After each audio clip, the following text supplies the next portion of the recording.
I have some booms for you today. Booms relating to the world of global public health and specifically related to the pandemic. By the end, I'm sure you'll see why we call it plandemic. I've already done videos about this, I know, but this is all new information and I haven't seen some of this covered anywhere.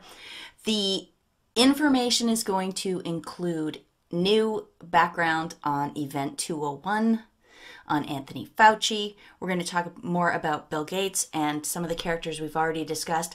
But what is being revealed, not just by myself, but tons of excellent research out there. But what is being revealed, in my opinion, is that the world of global public health in general, is run like a mafia. It's like there's a Don somewhere and he's got all these families that go by NGO names, that go by world body names. These are like mafia families. And they're using money laundering and extortion and a kind of a protection racket scheme to cripple nation states and at the same time, of course, enrich themselves. So that's where we're going today. And like I say, boom, boom, boom. I believe there's some really shocking information in here. The only way I know how to tell this story to you is to kind of go through how I discovered it. And so the first thing that led me to what I'm going to cover today was this. I don't know if you caught this thing. It was a 2.5-hour long telethon sort of thing. This pledging event, they called it. Hosted by Ursula von der Leyen, the president of the EU. Over the course of this 2.5 hours, they had a whole string of world leaders that sounded like they were reading hostage notes, that they were given a script and they had to read this thing to the camera and give up, in the end, $8 billion of taxpayer money, all told from all of their citizens. So you and I are paying for this thing. Just listen to a select few world leaders and what it sounded like to listen to them. Better diagnostics, treatments, and a safe and effective vaccine. COVID-19 diagnostics, therapeutics and vaccines. Largement du développement et du déploiement rapide de diagnostics, vaccins et traitements efficaces. Universal access to vaccination, treatment and diagnostics. Equitable access to new COVID diagnostics, therapeutics and vaccine. We must all work together on improving diagnostics, accelerating therapies, and ultimately developing a vaccine. We need to make vaccines, treatment, and diagnostics accessible to everyone. Vaccines, treatments, and diagnosis will be the most effective way to do it. We need new diagnostics, vaccines, treatments, and an equal distribution to all. On equitable access to diagnostics, treatments, and vaccines. And affordability of the vaccines, therapeutics, and diagnostics. In order to develop adequate treatments and vaccine. I don't know about you, but that was embarrassing for me to hear them back to back saying basically the same thing that they were obviously told to say by somebody. The question is, who is that somebody? Where is this money that's being pledged going? Well, I do have an answer for you for that. I'll get to that a little later. But the interesting thing about this pledging event was that in addition to the world leaders, Ursula von der Leyen also had on testimonials from the people who are going to be benefiting from this. And here's Ursula von der Leyen, just really quickly, introducing each one of them so you get to familiarize yourselves with the names of the organizations. For the World Health Organization, Director General Dr. Tedros. And now we move on to the World Bank, the World Economic Forum. For the International Federation of Pharmaceutical Manufacturers, the Bill and Melinda Gates Foundation. For Gavi, the Vaccines Alliance. For the Coalition for Epidemic Preparedness Innovations, CEPI. Without you, Victor, my friend, all this would not have happened. I'm Victor Zhao, President of the U.S. National Academy of Medicine and a board member of GPMB, the Global Preparedness Monitoring Board. The one that set me off on this journey today was the very last one there. Victor Zhao. Victor Zhao, who they said was president of the National Academy of Medicine and a board member of the Global Preparedness Monitoring Board. And I thought to myself, I've never heard of the monitoring board, but why would she say, "Without you, Victor, my friend, all this would not have happened"? So I thought it's worth a look into Victor Zhao's background. So that's what we're going to start with. Victor Zhao, first of all, he was born in China, and I'm sorry, but in today's day and age, when we understand subversion and we understand how China has slowly compromised the United States, it's significant, in my opinion, that Victor Zhao was born in China and that his father owned a chemical manufacturing company. Well, chemical manufacturing, that is big pharma. Most people, I guess, well, I don't know, I used to think of chemical manufacturing as chemicals. I didn't put it together that it was drugs and poisons and insecticides and things like that. But that's what it is. So that's Victor Zhao's family. He's also married to a very progressive, I think, Jewish woman, which I'm only mentioning because he's won awards from the Jewish community, so he's very well supported there as well. But listen to just some of the things Victor Zhao does and did. President of the U.S. National Academy of Medicine, serves as vice chair of the U.S. National Research Council. He's Chancellor Emeritus and James B. Duke Professor of Medicine at Duke. He was also Chairman of Medicine at Harvard, as well as Chairman of Medicine at Stanford U. And he served on the Board of Health Governors of the World Economic Forum and chaired its global agenda. He was also on the advisory committee to the NIH director. And that's significant because Anthony Fauci at the NIAID is in the National Institute of Health as well. And there's so much more that isn't listed in that 2018 biography that I just showed you. So one of the things they talked about was that he is chairman of NAM, the National Academy of Medicine. Just get a load of this logo, by the way. I know medicine is associated with a snake, but it's usually on the caduceus. To remove it from that is a little odd. And to have it arranged so that there are 3 6s showing in the logo, also, it raises a red flag for me. How can it not? I don't know if you can see the 3 6s, and it's hard for me to point them out. The one is right in the middle. You can see that one. Then there's like a big one that is the whole outside, like that. There's the one that comes from the neck of the snake and up and back around this way. Victor appeared at a nurses' conference, and instead of me reading this to you, why don't I let you watch the clip? So as of July 1, 2014, we reconstituted the national academies so that the IOM is now a national academy itself, hence called the National Academy of Medicine. Although we call National Academy of Medicine, I don't want you to have this name fool you to think we only focus on medicine. We are about health. It's a much broader mission, and I want to make sure you get that message. There are many different reasons why we use this name for internal purposes, and etc. The second is to create reports that these recommendations are our recommendations, and frequently, because our work is also commissioned by Congress, by U.S. government, and by global governments, they are the recommendation for policy, for legislation, for law, etc.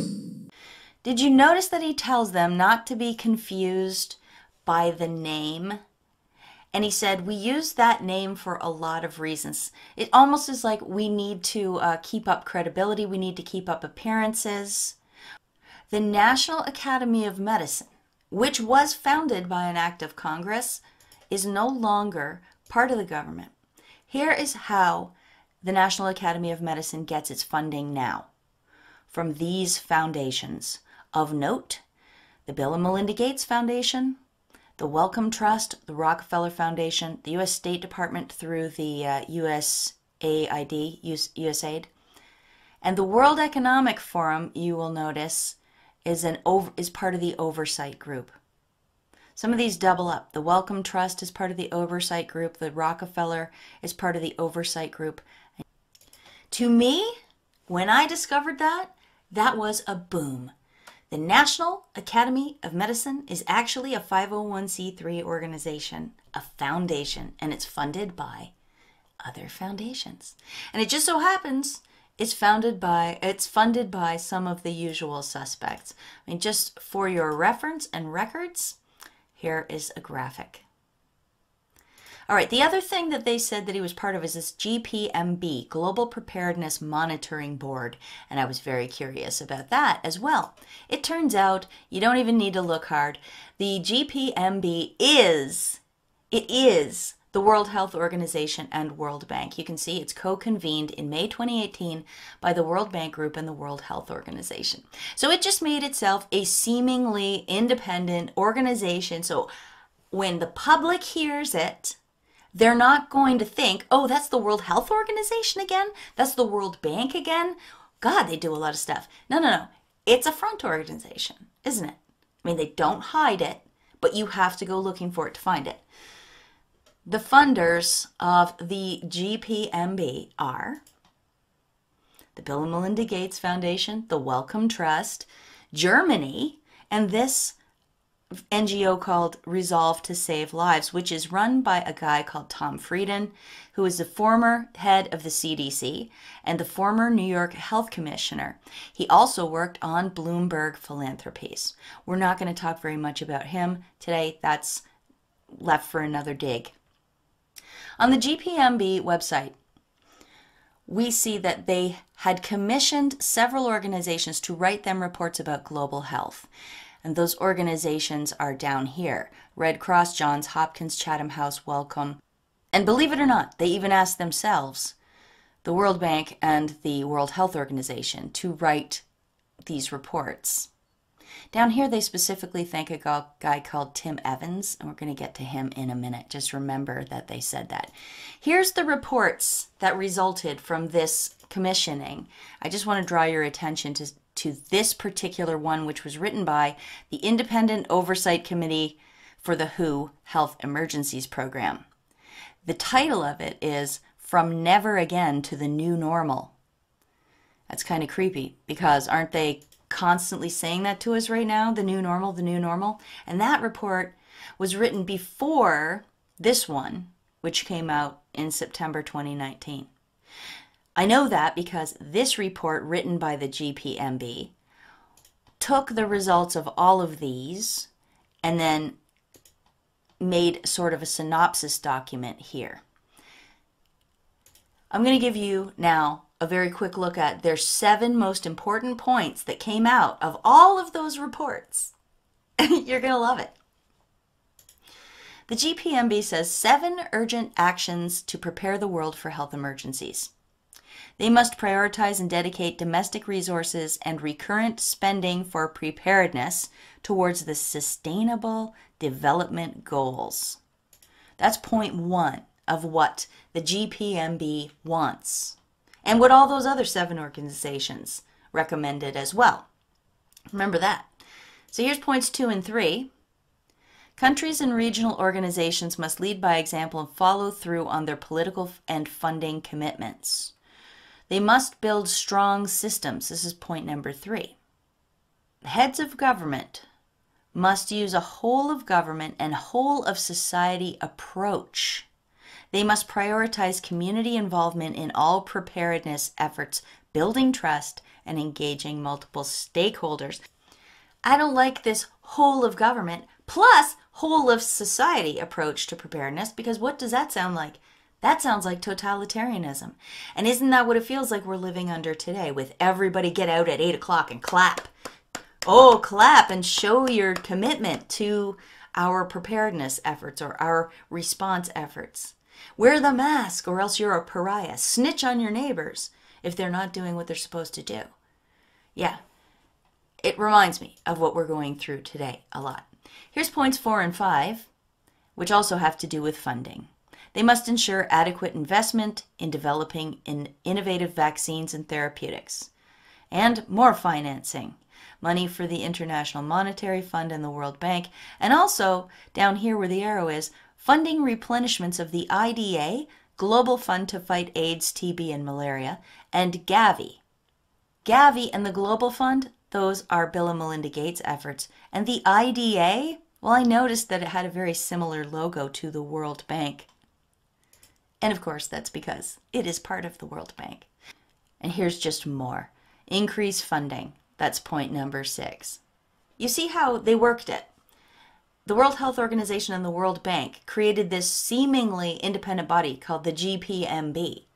And then the GPMB puts out a call for reports.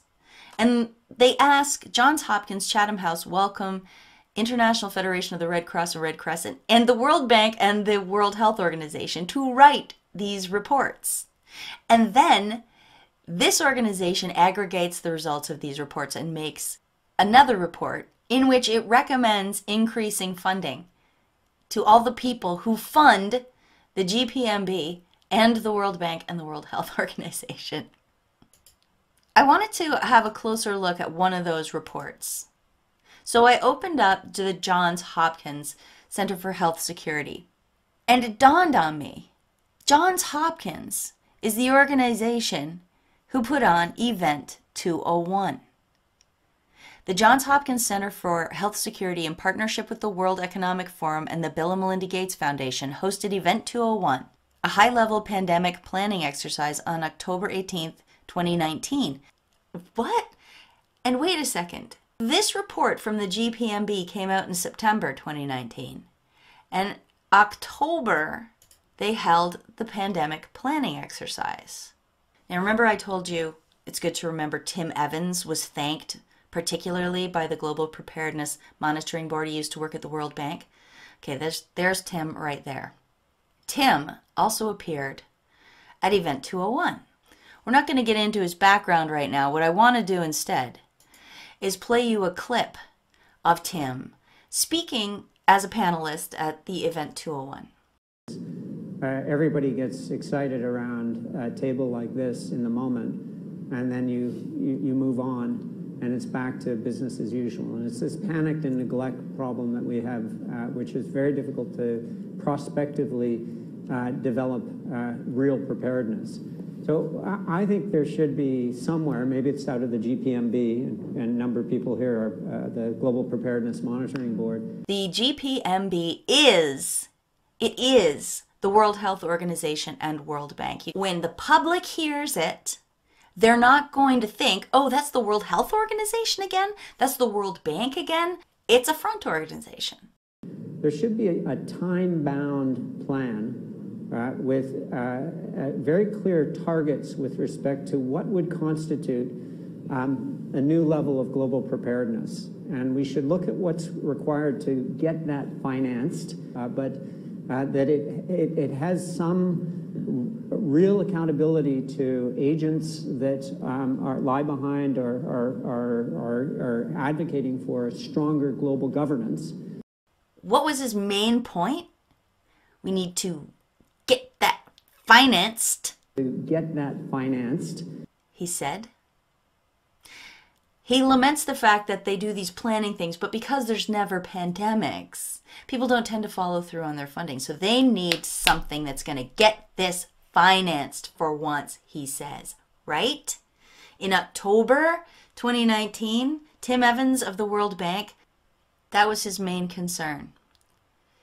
And you saw that Bill and Melinda Gates were sponsors of that project, Event 201, and all the reports that went into it. This writer on May 2nd wonders why Bill Gates is denying Event 201. Now, it's not like Bill Gates was asked about Event 201 and then said, no, I know nothing about this, it never happened. But what he did say was, on April 12th, 2020, Bill Gates said in an interview to the BBC, quote, now here we are, we didn't simulate this, we didn't practice, so both the health policies and economic policies, we find ourselves in uncharted territory. Which is not true, because Event 201 was very extensive, and it focused very much on economics, financing. But what it really, really focused on, if you watched it, if you've seen my videos and others, you'll know, was controlling the message. It wanted to flood the zone with their own propaganda. A couple of strategies that are available to us, one of which is the flood strategy. And flooding good information. Flood the zone. Flood. A manifestation of flood. Flood good information. Flood the zone. And what have we seen? We've seen nonstop coronavirus messaging everywhere. They're also censoring anything that goes counter or exposes them.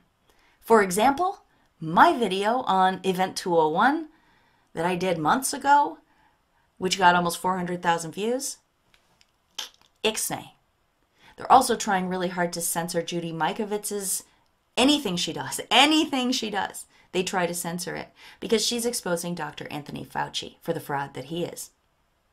Now, why would Bill Gates want to deny Event 201? Well, maybe because if you look at it, you'll see that the guy from the Bill and Melinda Gates Foundation, there he is right there. You want to look at the Event 201 players?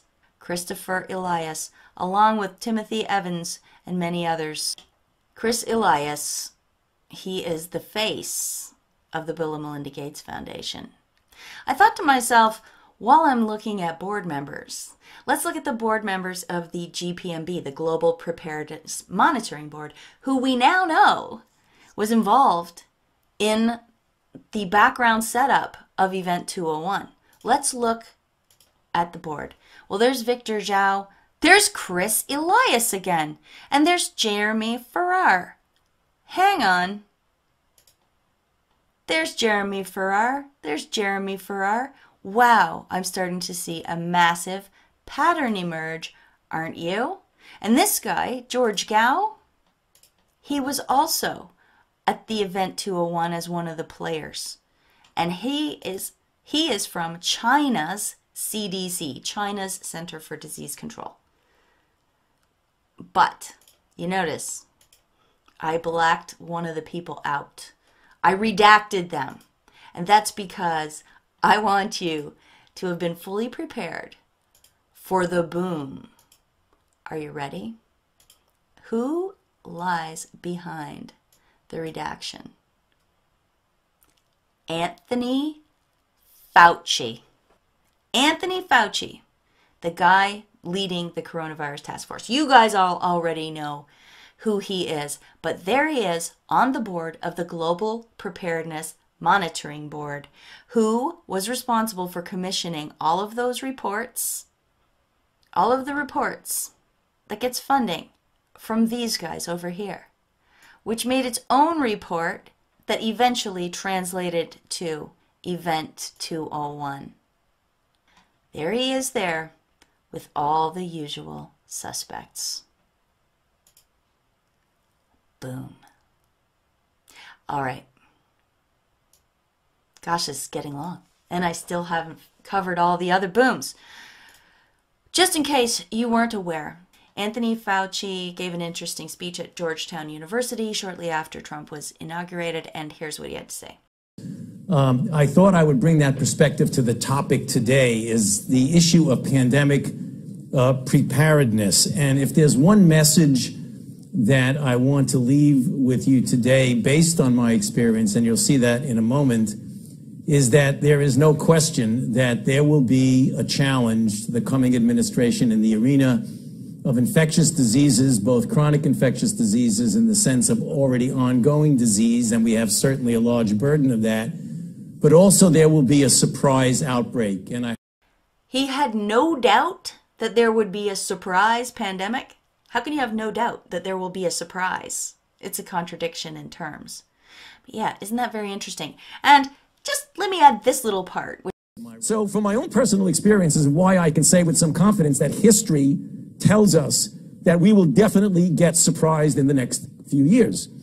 So it all started for me when I became director of NIAID, and that was in 1984. And I had my graphics people do a sort of a map of the United States of America, and I put on the map this new emerging infectious disease, which is HIV/AIDS.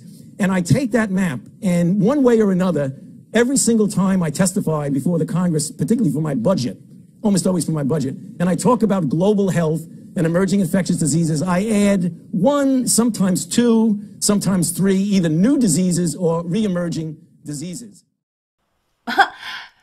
He's kind of just laying it bare right there. Every time he had to go up in front of Congress for his budget, he would just add in infectious diseases onto his map. Yeah, that works, I guess, eh, Anthony? It shows that he doesn't even see what we see when we hear him say that. And just another little bit about Anthony Fauci before we move on. He was at the Bill and Melinda Gates Global Grand Challenges Scientific Board. He was on their board from 2003 to 2010, directly for Bill and Melinda Gates, for 7 years. That was a little while back, but they obviously have a tight relationship. And we find along the way that in addition to Victor Zhao, we also have Anthony Fauci as a board member of this organization. And in the end, we're going to see more connections. So let's keep going. Now remember, this all started because I was looking at this coronavirus global pledging event, and I wanted to know more about Dr. Victor Zhao. We already know quite a bit about him, but there's more you don't know. He also is on the board of this organization called Research America. And in this organization's website, I found a celebration of this CEPI organization. Connecting Curiosity to Cures, CEPI hopes to eradicate epidemics. This was written in February 2017. And we look down here, and sure enough, it's founded by the Gates Foundation, Wellcome Trust, World Economic Forum, and the governments of Norway and India, it says. CEPI is currently led by an interim board made up of internationally renowned experts in the fields of public health, vaccine development, and infectious diseases, including Research America board member and president of the National Academy of Medicine, Dr. Victor Zhao. Mind blown. I wanted to learn more about CEPI. First of all, I want to know how one man can possibly do all of this. Do you think perhaps he's a representative of other interests? I wonder who those other interests might be, because I find it hard to believe that he could do a quality job at any of this all at once. But I digress. I wanted to see if indeed that was who really founded CEPI, so I looked a little further, and I found this clip from the World Economic Forum. I am delighted to welcome you to this conversation about the work of the Coalition for Epidemic Preparedness Innovation, which is, I have to say, one of the more extraordinary initiatives to come out of Davos recently. It was born out of a conversation a year ago. It's a concrete initiative between governments, foundations, and the private sector. Governments of Norway, Germany, Japan, and India. Two of the biggest foundations in the world, the Bill and Melinda Gates Foundation, the Wellcome Trust Foundation. Strong support from the world's 6 biggest pharmaceutical companies, GSK, Merck, Johnson & Johnson, Sanofi, Takeda, and Pfizer. Okay, so the article in Research America left a few people and organizations out. Namely, they didn't at all mention a couple of the other countries involved, and they didn't mention that it was co-founded by a handful of the world's largest pharmaceutical companies, did they? To me, this is a huge boom, as big as Anthony Fauci. It's very significant because all that money is going to those guys, and those are pharma companies. In this article from May 5th, so the day after the pledging event, it says world leaders, international organizations, and companies have pledged 7.4 billion euros to develop new tools to detect, treat, and prevent the novel coronavirus. Leaders said that each euro or dollar will be channeled through global health organizations such as CEPI, Gavi, the Vaccines Alliance, and the Global Fund and UNITAID. When they were doing this telethon, I thought to myself, well, who is collecting this? The EU? Is the EU collecting it? And then they're going to give it out to who and how and when and where? No, it turns out that those organizations are the ones that's going to collect the money, and then they're going to give it out. Oh, right. Are they? So, When Melinda Gates appeared in her condescending, surreal testimonial on that coronavirus pledging event and said this: by combining the world's expertise and brain power and resources, we can attack this disease in the way it's attacking us globally. And by working together, we can beat it much faster than if we were working alone. Our foundation is proud to partner with you, and I'm pleased to announce today that we will pledge $100 million towards this effort. You can see how it isn't generosity at all. She is literally giving that $100 million back to herself. And it's probably the same with all of these organizations.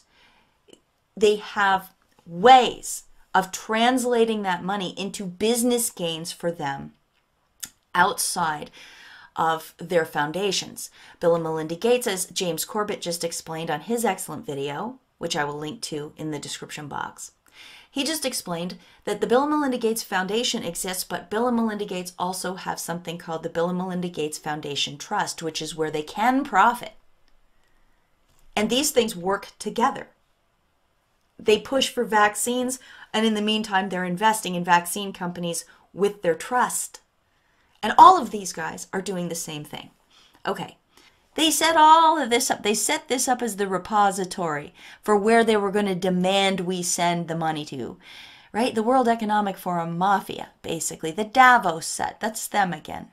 And then they make this whole sham, pretending there's a whole bunch of different organizations involved, but really it's all just them again, to write reports, which then produces a pandemic planning event where all they really focus on is controlling the message and getting finance. Get this financed. Get that financed.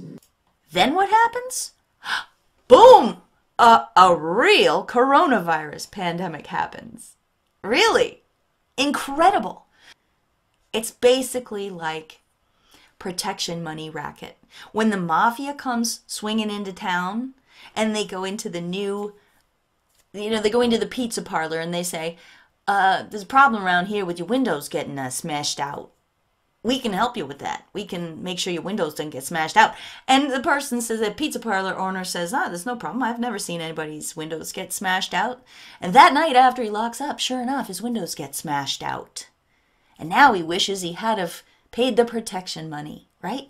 So this allows them to now say, well, country leaders, we tried to warn you. We tried to get you to pay up before, but now look what's happened. Now everybody's dying in all the hospitals. Now our economies are going in the toilet. Please give us the money now, or it's just going to get worse. And aren't they saying that? It's just going to get worse. This is the new normal. Funny enough, the title of one of the reports that the Global Preparedness Monitoring Board commissioned. Isn't that a coincidence? And sure enough, our leaders are turning tail and ponying up the dough. All right. I have one more little element of this video to share with you relating back to who is Victor Zhao. Do you remember this? I did this video a while back, a couple weeks ago. Beware the contact tracers. And in this video, it showed Clintons, Bill Clinton and Chelsea Clinton, interviewing various people and they were talking about how anyone that tests positive with COVID-19 is going to be called up by an army of contact tracers who are going to quiz them on who they'd talked to and where they'd been. And then they were going to call those people and warn them, you might have been exposed to COVID-19, right? Remember that whole racket? And now we're hearing more and more about it on the news, by the way. Some states are going full throttle with this thing. All right, so this woman that Chelsea Clinton was talking to, her name is Ophelia Dahl, and her organization is called Partners in Health. They were one of the ones that was already hiring contact tracers. They'd already hired 1,000 of them, and they wanted more. Well, it turns out Victor Zhao has a connection back to this. Here he is appearing at McGill University, his alma mater, with his wife, giving a speech because they're opening a new institute there. It's called the School of Population and Global Health. They're starting to really show their eugenics at this point when they're going to put population right in the title, if you ask me. The guest, along with the Zhaos was a guy called Paul Farmer. And Paul Farmer, as I discussed in my contact tracer video here, is another partner in Partners in Health. He works directly at the same level as Ophelia Dahl, and those two have known each other for years, and so have the Zhaos. Listen to this short clip. And one thing I would like to say that we've known Paul Farmer for quite some time. I remember not only meeting Paul many years ago, working with him, but 2004, when I was just arrived at Duke as chancellor, a freshman, he came to Duke. You know, he is a Duke alumnus. So there you go. But I'm not done. I don't know if you noticed when I showed you Tim Evans's bio earlier. Did you catch one of the highlighted words? McGill. Timothy Evans joined McGill University in September 2019 as the inaugural director and associate dean of the School of Population and Global Health. You're kidding! You're kidding! The gang's all there. I'm going to give you a screen grab that you can have for posterity, but it doesn't explain too much. There's just too many arrows necessary. Here's the shape of it. You can see how many times these faces repeat. The list of who benefits is the same list as the people setting policy and the people pressuring governments to pledge our taxpayer money for their plandemic. Oh yeah, that reminds me. Another little interesting bit from this report commissioned by the Global Preparedness Monitoring Board. It says that their progress indicators by September 2020 would include the United Nations, including the World Health Organization, conducting at least 2 system-wide training and simulation exercises, including one covering the deliberate release of a lethal respiratory pathogen. Boom? Is this all fake?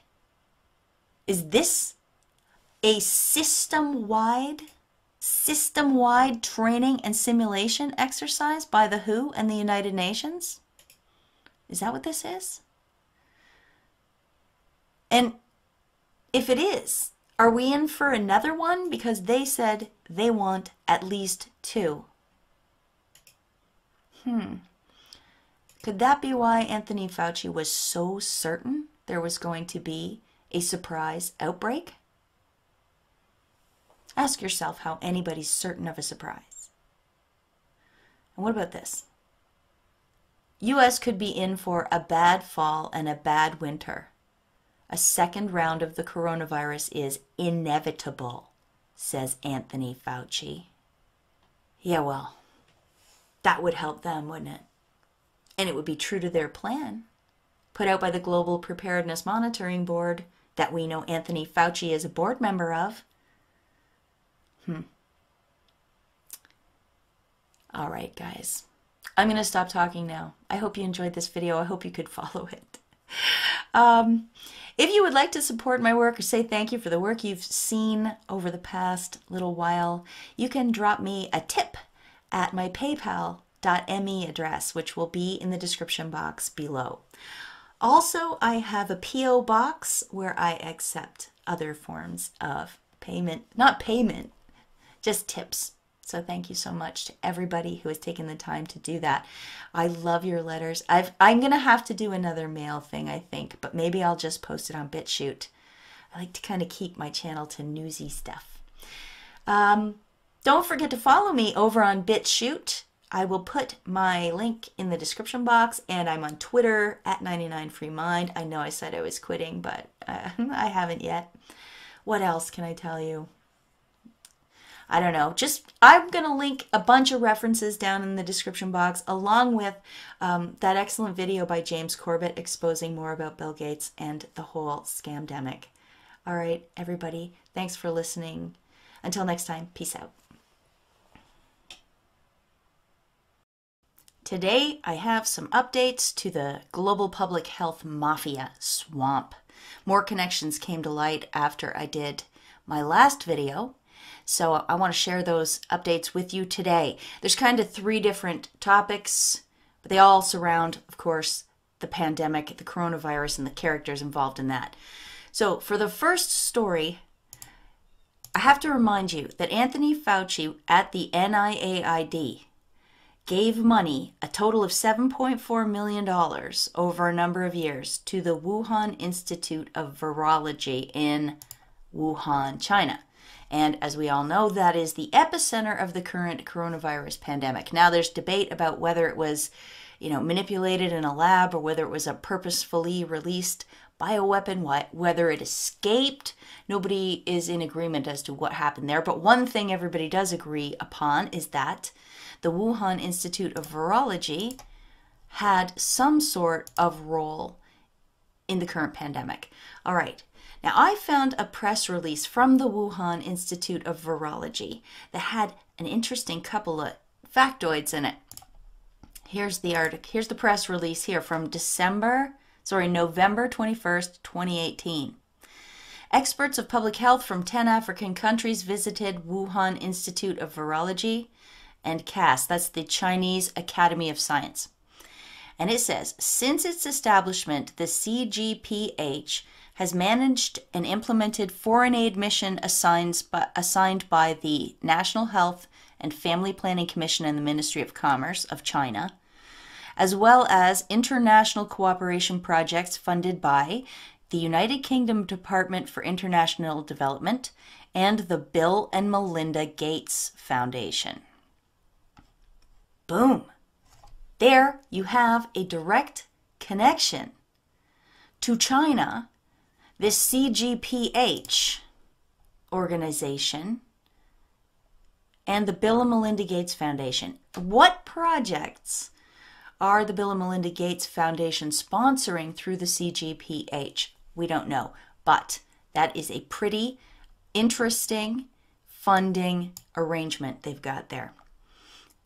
Patrick Howley saw my tweet about this on May 7th, and he put together something on May 9th that covers this a little bit, slightly more extensively. It's not a very long article. Thank you for crediting me, Patrick. You are a gentleman.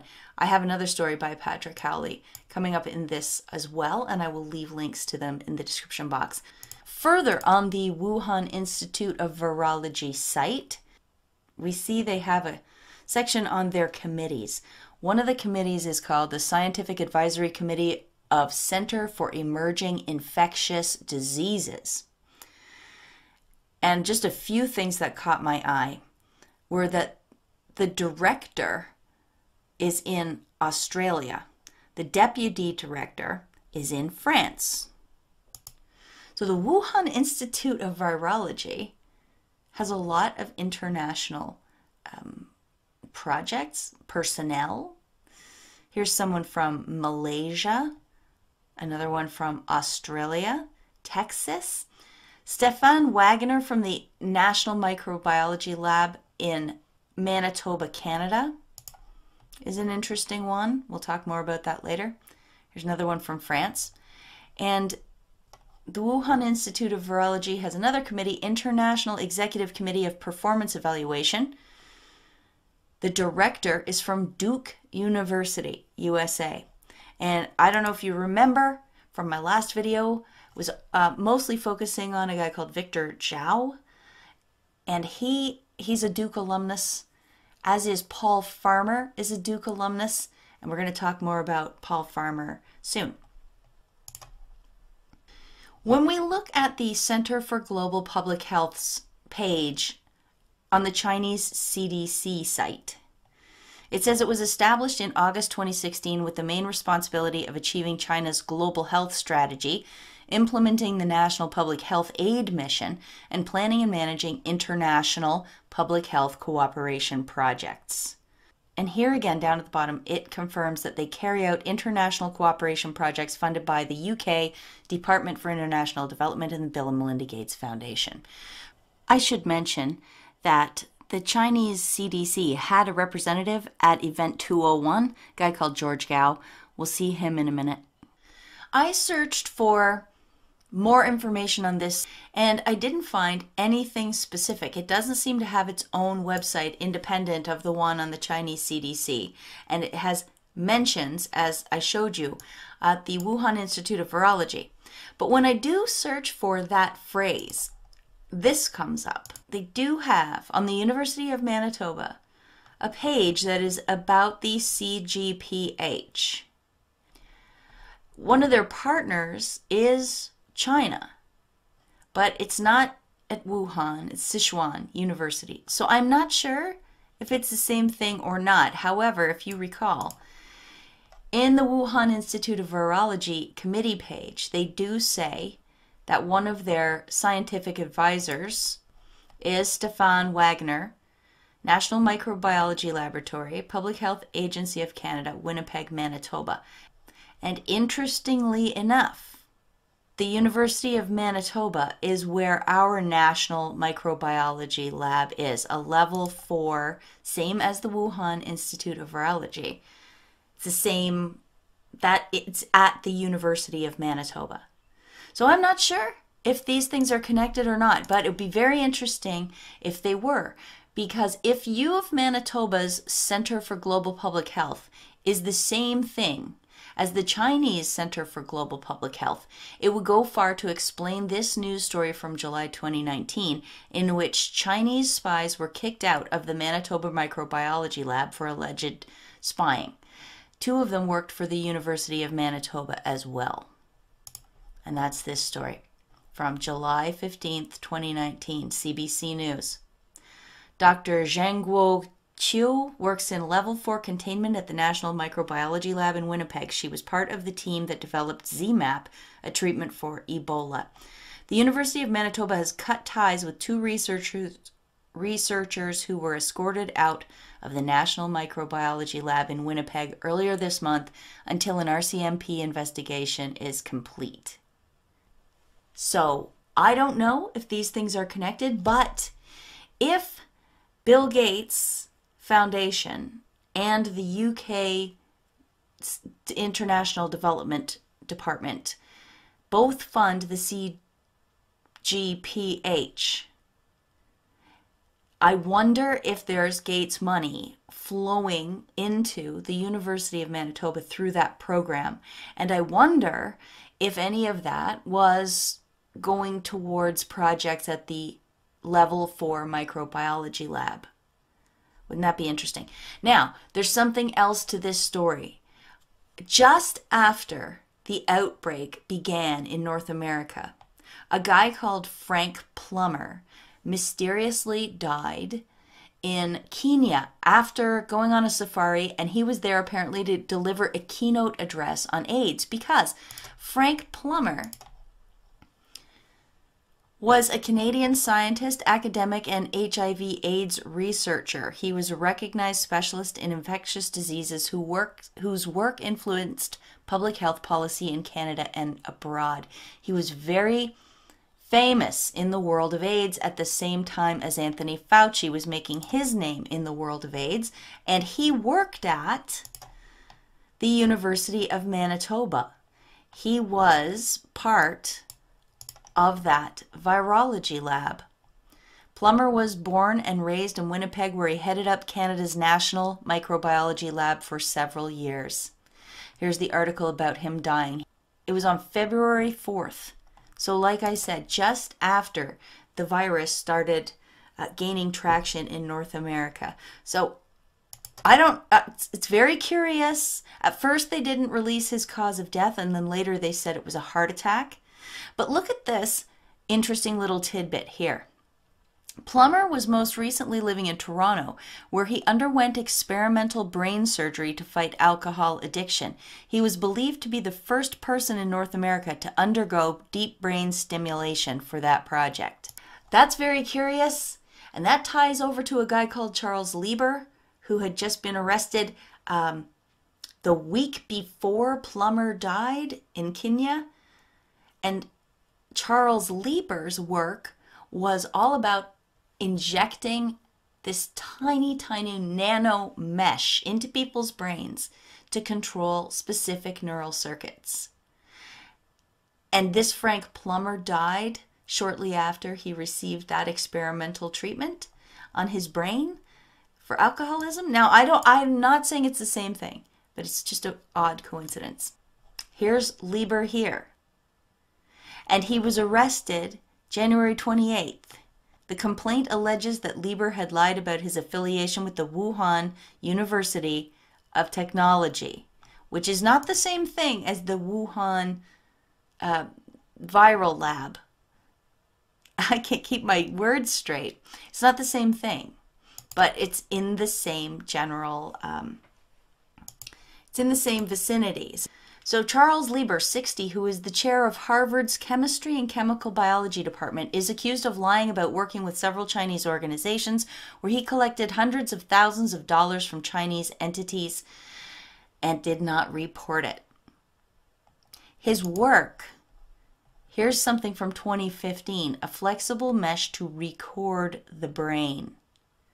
Lieber's work was all about, as I said, this nano mesh. And here is a record of a 2017 grant that he got from the National Institutes of Health. Charles Lieber, Harvard University, 2017, National Institute of Health.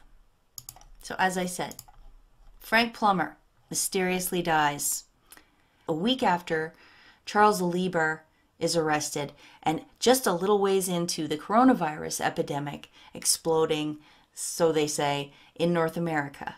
Now, he would have been a vital resource about all of this, wouldn't he? He knew all about, he worked on all the same things through the years as Anthony Fauci worked on.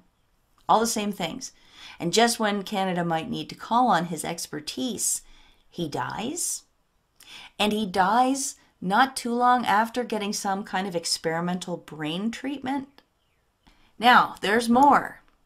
Frank Plummer, the guy who died, is the mentor and friend of a woman called Theresa Tam. Theresa Tam is currently Canada's Chief Public Health Officer, so of course she's in charge of pandemic response here. But that's not all. Theresa Tam is on the board of a World Health Organization committee called the Independent Oversight and Advisory Committee for the WHO Health Emergencies Program.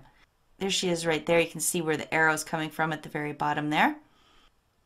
And that committee was the one which was commissioned by the GPMB, the Global Preparedness Monitoring Board, which I talked about in my last video. That committee of the WHO that Theresa Tam was on wrote one of these 7 reports. It wrote this one, the one called From Never Again to the New Normal. And as I discussed last time, that is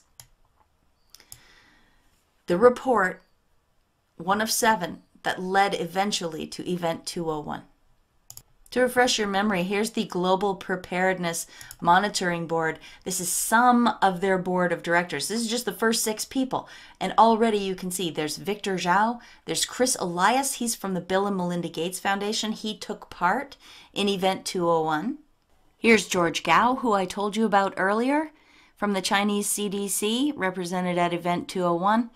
Also on the board of the GPMB, Anthony Fauci, Dr. Anthony Fauci. Yes, so there are a lot of swamp creatures all gathered together on this Global Preparedness Monitoring Board. The connections just keep coming.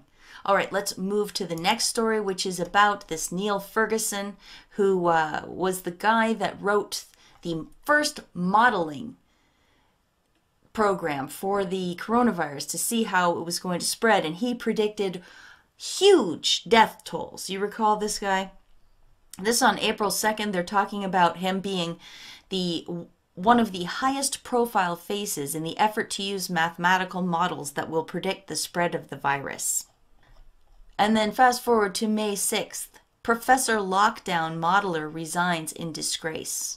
Neil Ferguson is the British academic who created the infamous Imperial College model that warned Boris Johnson that without immediate lockdown, the coronavirus would cause 500,000 deaths and swamp the National Health Service. Well, he turned out to be wrong. And in this article, which I'll link to in the description box, there are a lot of people going on record saying it was so wrong, he should be ashamed. I can't even understand how he put this thing out. It's foolish. It was dangerous. This quote here actually says he is also one of the most wrong. So that's Neil Ferguson, and he was from the Imperial College. That's who put together that model. Well, on Twitter, Maria Sederholm, she sent me this on May 10th. Just watched your latest video. Amazing, simply amazing, one of your best. You didn't mention that Dr. Zhao is also on the board of Imperial College Health Partners, the Imperial College where Neil Ferguson crafted the landmark report that put whole countries in lockdown. Boom. That is a huge boom. I can't believe it. Victor Zhao is everywhere in all the important places. Do you notice that? He's in all the important places that are playing a role in this. He's on CEPI. He's on the GPMB. He's the president of the National Academy of Medicine and more. And now we find this. And there he is there. The Imperial College Health Partners, Victor Zhao, board member. And I checked just to make sure, because sometimes these things have very similar names, but they're not the same at all. Here's the Imperial College London webpage, and down at the bottom you see Imperial Partners. Imperial College Health Partners is one of their officially named on their website partners. So yes, Maria, thank you so much. Boom. Another unbelievable connection. But I have more. Franklin Campbell sent me this on Twitter. I was doing some digging on a CNN report predicting 137,000 deaths by August. This is in the US. The new model came out of the University of Washington and then provides a link to a press release from the IHME. Who are they? So he sends me a link to it. Remember Victor Zhao? They set the metric. And I thought to myself, you have got to be kidding. He is not on that board too. But he is. Boom. It's just all unraveling for them. The global public health mafia is being exposed every day more. No wonder they are in such a huge panic. They really are, I believe, in a huge panic.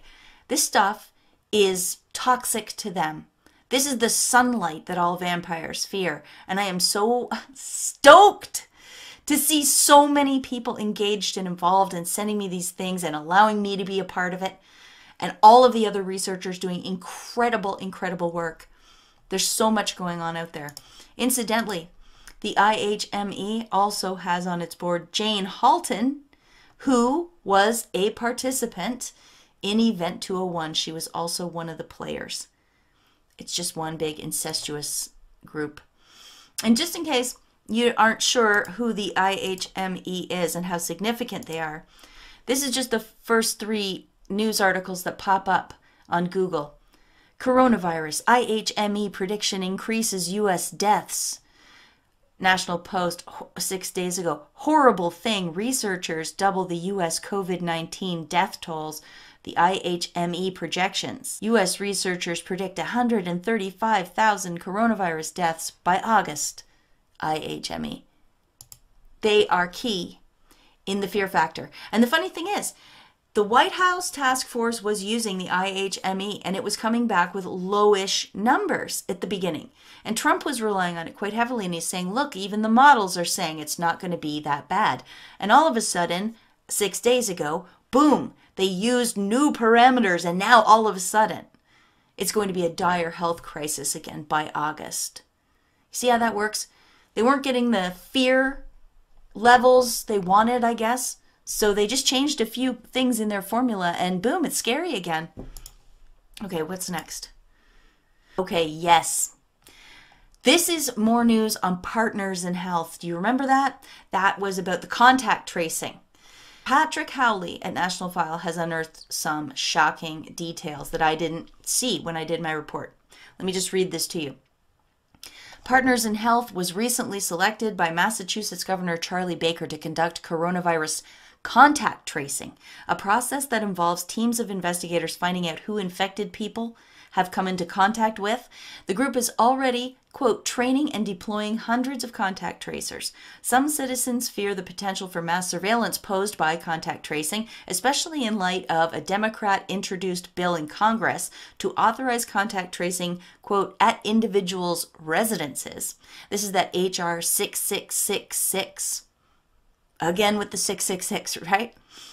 Partners in Health's involvement will not assuage many fears, considering the group has received funding from George Soros and Bill Gates organizations and counts Chelsea Clinton on its board of trustees. And just for you to have a quick look, these are the Partners in Health donors of $1 million and above. And here we see Bill and Melinda Gates. And we see Open Society Foundation, which is George Soros. So confirmed, not that I doubt Patrick Howley's work at all, but there's more on here that will interest you, I'm sure, like the Google Foundation, Reid Hoffman, that's the Salesforce guy, that's the LinkedIn guy. Cargill is the meat processing plants in Canada anyway that are supposedly having COVID outbreaks. But Cargill is also a pharmaceutical company, so it wins either way with these types of outbreaks, I suppose. All right, that's it for today. I'm going to wrap up. I'm going to show you the graphic. Hopefully I've got everything on here. So what we added to the swamp today was that the Bill and Melinda Gates Foundation, as well as the National Institute of Health, both give money to organizations that serve the Wuhan Institute of Virology. And this guy, Neil Ferguson from Imperial College, he was one of the guys that put out the dire predictions very early on, and the governments relied on that, and therefore they locked us all down. It turns out that Victor Zhao is on the board of Imperial College Health Partners. So he has a link to this guy. And this guy was pivotal to the globalists, the public health mafia, creating the lockdown scene that we're under today. That's in the UK, but turns out Victor Zhao had the American numbers modeling covered as well. Anthony Fauci has relied on the numbers coming out of the IHME. So their models will predict how long lockdown goes on and that sort of thing. And of course, Victor Zhao is on the board of that as well. Also in today's video, we learned that there might be a connection back to the University of Manitoba with this CGPH, Center for Global Public Health, and the Manitoba Microbiology Lab. I mean, if these things are connected, it kind of makes the Wuhan Virology Lab connected to the University of Manitoba Virology Lab. And don't forget those Chinese spies, Chinese subverters, who knows what they were removed involuntarily from the lab and the university in July 2019. And finally, through Patrick Howley, we learned that Paul Farmer's Partners in Health is supported in a big way by Bill and Melinda Gates and George Soros, and that Chelsea Clinton actually sits on their board of trustees. Don't forget, we learned in the last video that Victor Zhao and Paul Farmer both went to Duke, and they're both involved in McGill's new school of population and global health. I hope you enjoyed this video. If you did, and if you could follow it, please leave me a thumbs up. Please leave me a comment. I love the comments. Don't forget to subscribe if you haven't. Thank you, and welcome to all the new subscribers I've gotten in the last little while. If you'd like to support my work, you can do so through PayPal. I have a paypal.me address, which will be in a link in the description box and in the pinned comment below. Or you can send me something through the snail mail at my P.O. Box. I will list my P.O. Box on the contact page of my website, which is called amazingpolly.net. References down below as well. I think I covered everything. Thanks a lot for being here, everyone. Until next time, peace out. In today's video, I'm going to be talking about 3 separate stories. that all link together, in my opinion. And that's a story from the UK about this secret scientific group advising the UK government. Corey's digs focus on the tracking and tracing and these new RFID-enabled syringes that the government has just decided to buy millions of. And I want to look at the whistleblower, this guy, Rick Bright. He's calling himself a whistleblower, much in the same way that doughboy Alexander Vindman called himself a whistleblower from the National Security Council during the impeachment process. Do you remember that? He was a military guy, had his twin brother. Well, this Rick Bright reminds me a lot of him. So we're going to look at that. This is going to be a meandering video. I apologize, but all I can really do, I think, is sort of expose you, as I've been exposed now, recently, to how many billionaire charities there are, all overlapping, all competing, and all global. So they sell their schemes nationally to national governments, but really in the background they're partnering with the national governments in a big way. So it's a blend now. We're in fascism. Global fascism, in my opinion. And I hope to show how it all works through this video. So the first story I want to look at is the whistleblower, Rick Bright. This is from May 14th, so just this week. Bright says he was removed last month as director of the Biomedical Advanced Research and Development Authority after resisting efforts to increase access to hydroxychloroquine. And then he goes on to say that COVID-19 could exceed severity of the 1918 flu pandemic, which killed more than 50 million people. So basically, this guy is out in the mainstream media getting lots of coverage. He gave hours-long congressional testimony or something like that. And he's doing the fear-mongering, and he's also saying, woe is me, I got fired without cause. But you notice, he is opposed to hydroxychloroquine as a cure for coronavirus. Why are all these bigwigs opposed to hydroxychloroquine when it is a drug that has been safely used for many, many decades?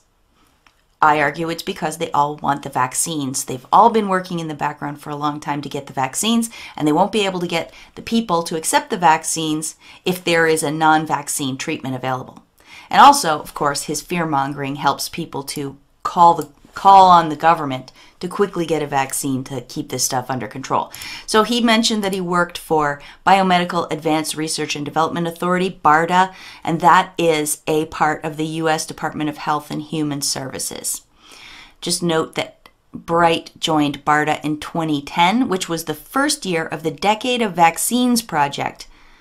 Have you heard of the Decades of Vaccine project? Well, guess who started that? Bill and Melinda Gates. But not just Bill and Melinda Gates. The Leadership Council of the Decade of Vaccines was in 2010 Margaret Chan, Director General of the WHO, so China, Dr. Anthony Fauci, and of course the Bill and Melinda Gates Foundation, as well as someone from UNICEF and some others as well. Okay, the second story is about the syringes. The U.S. government just contracted with a company called Apiject for these syringes which are enabled with RFID. The idea behind them is the healthcare provider is supposed to tap the seal on a smartphone, which will then record exactly when and where and to whom that syringe was activated, that vaccine was given. There's more to this story, but that's enough for now.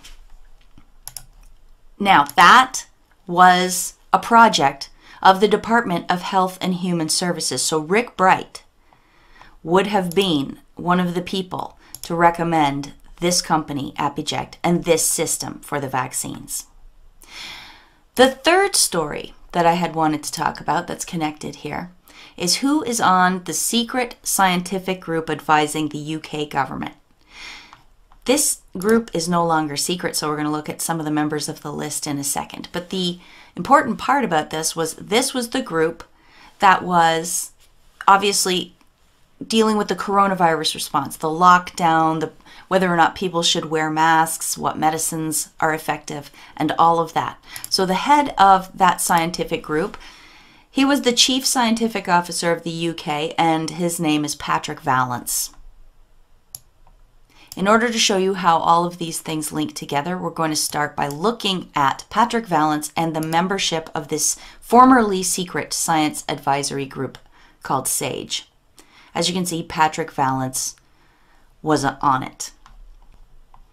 Patrick Vallance, during the early stages of the UK coronavirus response, was the one who recommended herd immunity. And herd immunity seems like a good idea. And the UK was kind of out on its own regarding that. But then something happened that changed Patrick Vallance's mind. And they went into lockdown and they started looking at finding a vaccine. All of a sudden. Now, could that be because of another member who was on the secret scientific advisory group, namely Neil Ferguson from the Imperial College? You recall that Neil Ferguson, who released the model which said that millions of Brits would die and this would be the worst pandemic in the world, and that made the government panic and put on lockdown. Well, as I said in my last video, he had to resign in disgrace. It was for, he went over to his lover's house in violation of lockdown orders. That's why they ostensibly fired him. But also they discovered that his models were terrible. They were so wrong. Quote, they were one of the most wrong. We can see that his model was wrong, in fact. Turning back attention to Patrick Vallance, who obviously took the advice given to him on this secret board, we see that before he became the UK's chief medical officer, he was at GlaxoSmithKline. That's a big pharma company, of course. In November 2017, GlaxoSmithKline announced that. They announced that he would be leaving to take up the position of chief scientific advisor to the UK government. What's interesting about the timing of that and the mention of GlaxoSmithKline is that in 2017 at the World Economic Forum, something called CEPI was formed. This is, of course, another vaccine partnership. It's the Coalition for Epidemic Preparedness Innovation in 2017. And that's the same year Vallance steps down. It's a partnership with his former drug company, as well as 5 other drug companies, the Bill and Melinda Gates Foundation, the Wellcome Trust, and 4 countries. Just to confirm, this is a document directly from CEPI, and it's saying that it was launched at Davos, which is World Economic Forum, in 2017. Continuing on, looking at Patrick Vallance, we see he too was a member of the World Economic Forum. Now, here's something that he wrote while he was a member there. Maybe he is still a member there. We have, this is a disruptive new approach to research and development. He wrote this in 2016 when he was president of GlaxoSmithKline. And he wrote it in partnership with the chief science officer for Medicines for Malaria venture, which we will get to more in a second. They're talking about progress made in the battle against malaria. And they say Medicines for Malaria Ventures, a nonprofit organization, took open science a step further. Through the Open Access Malaria Box, MMV provides physical access to a diverse selection of 400 commercially available compounds. Access is free for scientists around the world as long as they agree to make the results of their research public. To date, the malaria box has been shared with more than 250 research groups in 30 countries around the world and has led to the initiation of several new drug discovery programs across a range of neglected diseases. So it reminds me of the CRISPR effort, where anybody around the world can get their hands on some serious medical compounds or chemical compounds, and they can just experiment with them as long as they publish their results. But I wonder who's to say if they're publishing the truth, who's to say what these are being used for, who's to say what that research for free has resulted in around the world. Who knows if it's all positive. Moreover, last year, regulators gave the green light to GSK's malaria vaccine. A world first, it is the culmination of 3 decades of research and unprecedented levels of collaboration between GSK, GlaxoSmithKline, the PATH Malaria Vaccine Initiative, and prominent African research centers. PATH, once again, is Bill and Melinda Gates. See the overlap? Why would a company give away its compounds for free? Why would they do that? They risk not being the company that develops the vaccine in the end, and then they've kind of lost their investment. It shows you, in my opinion, that we are not talking about normal corporate operation here, the way we grew up with it. We are talking about global corporate domination. They really are all one because behind them lie these foundations, which is where the real money movement happens. Do you see what I'm saying? This is global.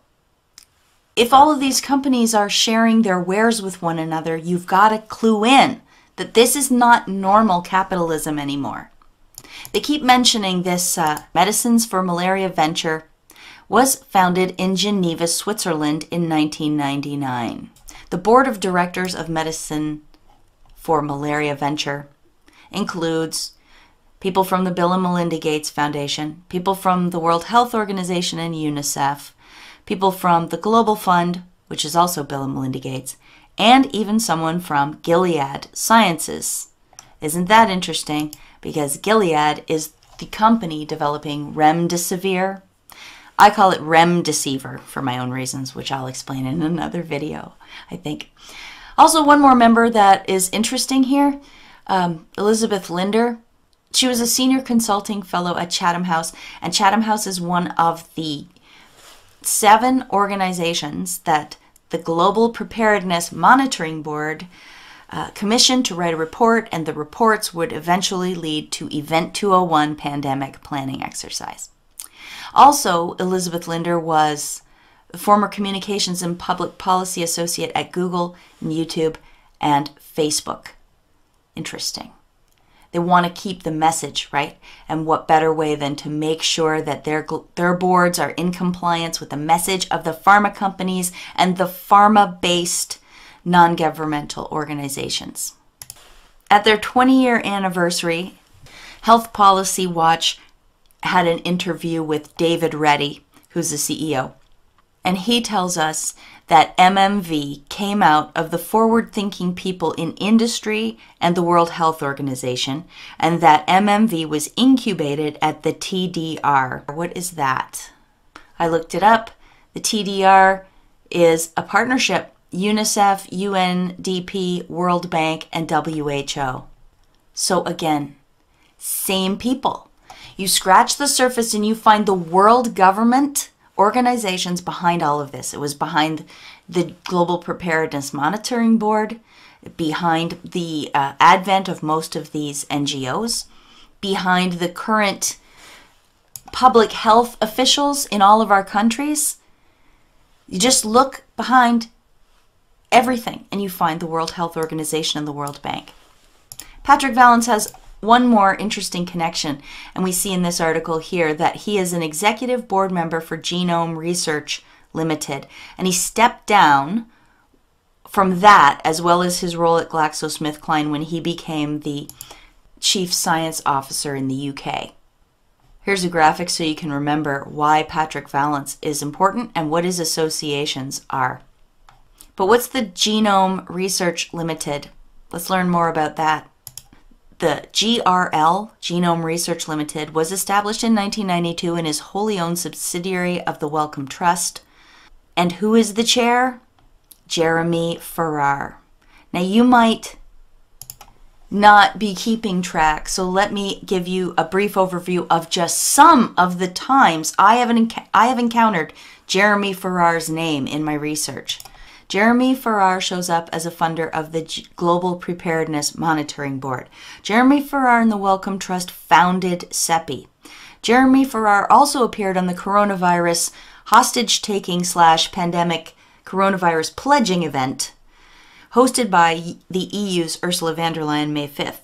He showed up there and he told the world that we need diagnostics, therapeutics, and vaccines, just like the hostage world leaders did over and over, as if they were reading a script. But this is by far not the extent of Jeremy Farrar and the Wellcome Trust's involvement in the world of vaccines. There's so much more. And Jeremy Farrar, it turns out, is on the formerly secret Scientific Advisory Group for Emergencies in the UK, right there with Patrick Vallance and Neil Ferguson. It seems like a conflict of interest, but that doesn't seem to matter anymore. But that's not all. Jeremy Farrar was also in the World Health Organization's Scientific Advisory Group. I'm not sure how current that document is. When we look at his bio on that same website, we learned that before joining Wellcome Trust, Jeremy was director of the Oxford University Clinical Research Unit in Vietnam. Here's the updated graphic showing even more tentacles of Jeremy Farrar and the Wellcome Trust's influence on this whole vaccine agenda. Who else was on the World Health Organization's Scientific Advisory Board with Jeremy Farrar? Anybody interesting? I'm sure there's lots of interesting people, but one of them in particular caught my eye. And it's Rick Bright. Rick Bright, same guy. Sort of boomy, because they both have the same agenda. And here's Rick Bright's biography on that same World Health Organization Scientific Advisory Board. In 2008, Dr. Bright joined PATH as the scientific director of the Influenza Vaccine Project in the Vaccine Development Global Program and the director of the Influenza Vaccine Capacity Building Project in Vietnam. I wonder. Jeremy Farrar and Rick Bright, disgruntled former HHS employee now calling himself a whistleblower, both worked in Vietnam on a vaccine program. In one case funded by Oxford University, in the other case funded by the Bill and Melinda Gates Foundation. Very curious indeed. Did those two groups work together on anything else? They did. Bill and Melinda Gates and Oxford University offered these short courses, e-learning. They're teaching people to become global public health experts online in short courses. I wonder why. Could it be because they need an army of people who have been indoctrinated into the Gates, Oxford, pro-vaccine way of thinking that they're going to send out into the world? I don't know how long that program's been running for. I don't know how many graduates. I don't know anything about it, but I thought that was an interesting find. So they're linked in many ways. They fund many of the same projects, the Wellcome Trust and the Gates Foundation. But that's just another one. So they're both into training people to be public health experts as well. In online classes, mind you. All right, here's the Vietnam info that I find interesting. From PATH, the Bill and Melinda Gates angle in Vietnam, they're talking about producing seasonal influenza vaccine licensed for production and use as of January 15th, 2019. This is a decades partnership between IVAC, the Institutes of Vaccine and Medical Biologicals in Vietnam, PATH, which is Bill and Melinda Gates, the Ministry of Health in Vietnam, the World Health Organization, of course, and the Biomedical Advanced Research and Development Authority, BARDA. Where'd you hear that before? Right here. Gates was partnered then with the U.S. government in this effort in Vietnam. On the second page of that release, it says in 2008, Dr. Bright served as PATH's project director on the Vietnam Influenza Vaccine Capacity Building Project. So this whistleblower, who resisted efforts to increase access to hydroxychloroquine, worked with Bill and Melinda Gates at PATH in Vietnam to develop these seasonal flu vaccines. And then in 2010, he was appointed to BARDA. It looks like this right now. These are all the overlaps. Vietnam, syringes, vaccines, PATH, OCRU, University of Oxford, and Bill and Melinda Gates include both Jeremy Farrar and Rick Bright. And the World Health Organization's Scientific Advisory Board includes both Rick Bright and Jeremy Farrar. And then Jeremy Farrar is on the secret Scientific Advisory Board for the government of the UK, along with Patrick Vallance and Neil Ferguson. Neil Ferguson is the guy that announced that there was going to be hundreds of millions of deaths, possibly. I wonder why he would do that. Could it have anything to do with the $79 million that the Bill and Melinda Gates Foundation donated to the Imperial College the same month? That might have something to do with it. Obviously, all of this fear-mongering, all of this social conditioning is extremely important to Bill and Melinda Gates, and that's why they are paying people like Rick Bright and Neil Ferguson, not directly, but through this network of NGOs, to go out on TV and scare the hell out of everybody. Because otherwise, how will they get us to accept these RFID-supported injections?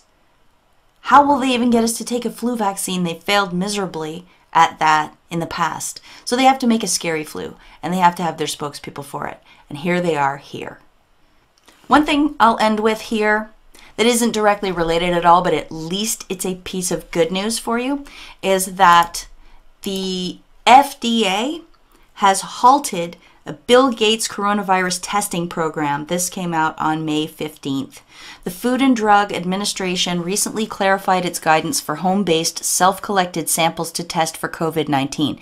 We have been notified that a separate federal emergency use authorization is required to return results for self-collected tests, the program said. And here is a New York Times piece on the same thing. They said they did this amid concerns about the reliability of a burgeoning number of coronavirus antibody tests. The FDA responded last week by ordering companies to submit data proving the test's accuracy. So they need this emergency use authorization before they can proceed, and they have to prove to the FDA that the tests work. This is excellent, and this is exactly the type of thing that we need to see happen more often, because we've got to stop these people. They are running their parallel universe, non-capitalist, siphoning off of money game all over the place. I mean, you see it said a burgeoning number of COVID-19 test kits are coming onto the market. Yeah, of course they would. That's how these piranhas work. They get a little chum in the water and they swarm. And who says these are accurate tests, right? We don't know. And the FDA has finally shut them down. Excellent.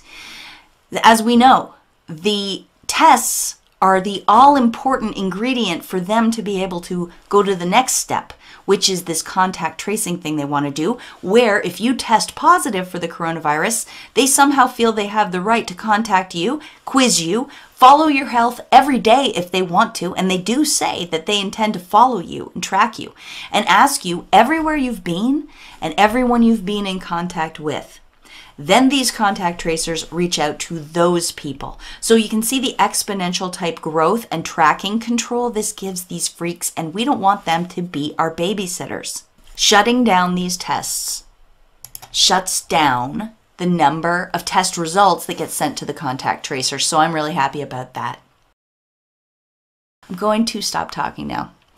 Thank you so much for being here. Thank you for listening. Thanks for all your letters, emails. Thanks to all the new subscribers. It's been really great to have so many more people join the channel and hopefully spread the truth around. Please leave a thumbs up. Please subscribe if you haven't. Find me on BitChute and on Twitter. I'm going to leave links to those in the description box. And finally, if you would like to support my work, I have a paypal.me address, which you can use down below. Or you can write to me at my P.O. Box address, which you can find on my website, amazingpolly.net/contact. Or just go to amazingpolly.net and click the contact tab at the top. Until next time, peace out.